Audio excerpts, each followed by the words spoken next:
नमस्कार।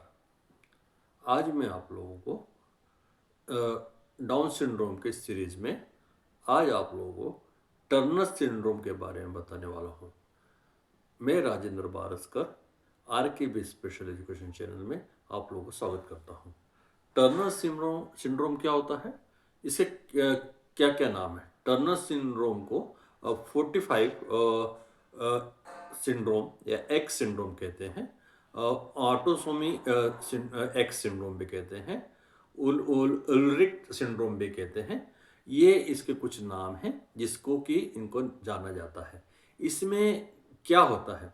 एक तो सबसे पहले ये है कि ये जेनेटिक्स प्रॉब्लम है जिसके कारण ये होता है। और ये इसमें जो 45 क्रोमोसोम होते हैं और जो 46 क्रोमोसोम होता है वो जीरो हो जाता है या तो फिर बहुत नॉमिनल रहता है।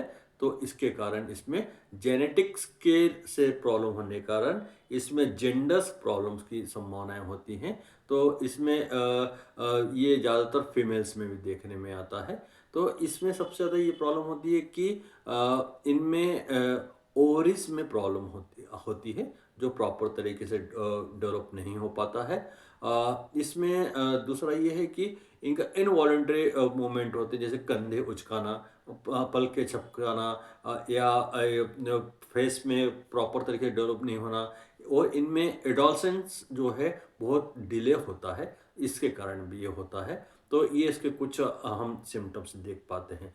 इसका थोड़ा सा जब हम ट्रीटमेंट करते हैं तो थोड़े से इसके हमें प्रिकॉशंस रखना पड़ता है, क्योंकि ये अटेंशन डेफिसिट डिसऑर्डर के तहत एडीडी में भी हम ये देखने में इसका ट्रीटमेंट कर हो जाता है। तो इसको थोड़ा सा कॉन्शियसली इसका हमें थोड़ा असिस करके इसको हमें करना पड़ता है। तो ये सबसे ज़्यादा ज़रूरी है कि जो भी टर्नर सिंड्रोम वाले होते हैं उनमें 45 क्रोमोसोम होते हैं और जो 46 क्रोमोसोम हैं वो जीरो एक वाई न होके जीरो रहता है। तो वो उसमें ये प्रॉब्लम्स होती है। तो इनमें बहुत ज़्यादा प्रॉब्लम्स ये होती है कि जो इनके रिप्रोडक्टिव ऑर्गन्स हैं या उनके ओवरीज में प्रॉब्लम होने का फीमेल्स के, इसमें सबसे ज़्यादा दिक्कत, क्योंकि इनके जो होते हैं हाइट भी कम होती है, बहुत कम हाइट के भी होते हैं ये लोग। थोड़ा चिड़चिड़ापन भी होता है उनके लीवर में, हार्ट में, मसल्स में, और ब्रेन में प्रॉब्लम्स होने शुरू हो जाती हैं, रिब्स में प्रॉब्लम होती है। तो ये इनकी कुछ मेजर्स प्रॉब्लम होती है। इनको सबसे ज़्यादा ज़रूरी होता है कि ट्रीटमेंट ऐसा कुछ है नहीं, लेकिन जो है इसको कुल मिला के थेरेपी के थ्रू द्वारा ही इनको ट्रीटमेंट किया जाता है और जिसमें इनमें इम्प्रूवमेंट लाते हैं। तो ये थोड़ा सा अलग हटके है, लेकिन ये भी फीमेल में ही ज़्यादातर देखने में आता है। तो टर्नर सिंड्रोम वाले भी हमें 2000 के ऊपर एक दो बच्चे देखने में आते हैं। इनको हमें आइडेंटिफाई करना और इनको प्रॉपर तरीके असेस करना थोड़ा सा कॉन्शियसली बहुत ज़्यादा ज़रूरी होता है। तो ये टर्नर सिंड्रोम है।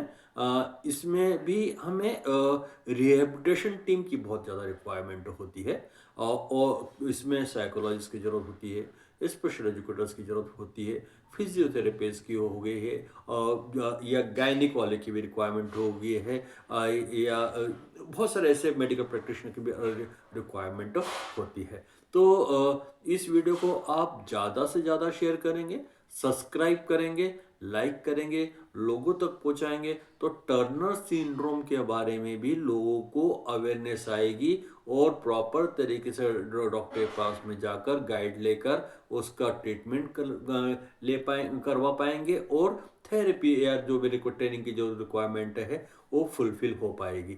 तो उसमें जो व्यक्ति है उसमें जो प्रॉब्लम्स होती है उसको हम बहुत कम कर सकते हैं। तो ये ज़्यादा ज़रूरी है। तो टर्नर सिंड्रोम समझना हमारे लिए बहुत ज़्यादा ज़रूरी है। तो अभी तक मैंने आप लोगों को fragile syndrome, Rett syndrome, trisomic syndrome और टर्नर सिंड्रोम के बारे में बताया है। इसको आपको समझना बहुत ज़्यादा ज़रूरी है। तो इनको भी इमोशंस की प्रॉब्लम होती है, थोड़ा सा अवॉइड अलग रखा जाता है। आइसोलेटेड हो जाते हैं, क्योंकि अपने हाइट को लेके, इसको लेके काफ़ी थोड़ा सा इनमें प्रेशर रहता है ये लोगों को। तो इनको हमें मोटिवेट करना और मेन स्ट्रीम में लाना बहुत ज़्यादा ज़रूरी है। और इनमें को भी थोड़ा इमोशंस प्रॉब्लम होने के कारण और ये डिले डेवलपमेंट के कारण, क्योंकि हार्ट और मल्टी ऑर्गन्स प्रॉब्लम होती है, तो इनमें इंटेलेक्चुअलिटी की भी प्रॉब्लम होती है। तो इसके लिए हमें बहुत ज़्यादा इनको ट्रेनिंग की रिक्वायरमेंट ज़रूरी है और एक्सपोजर की रिक्वायरमेंट ज़रूरी है। मेन स्ट्रीम में लाने के लिए हमें ये सब करना बहुत ज़्यादा ज़रूरी है। तो मेरा ये वीडियो आप लोगों को कैसा लगा, इसके लिए आप ज़रूर कमेंट्स करेंगे, सब्सक्राइब करेंगे और लाइक करेंगे। Thank you.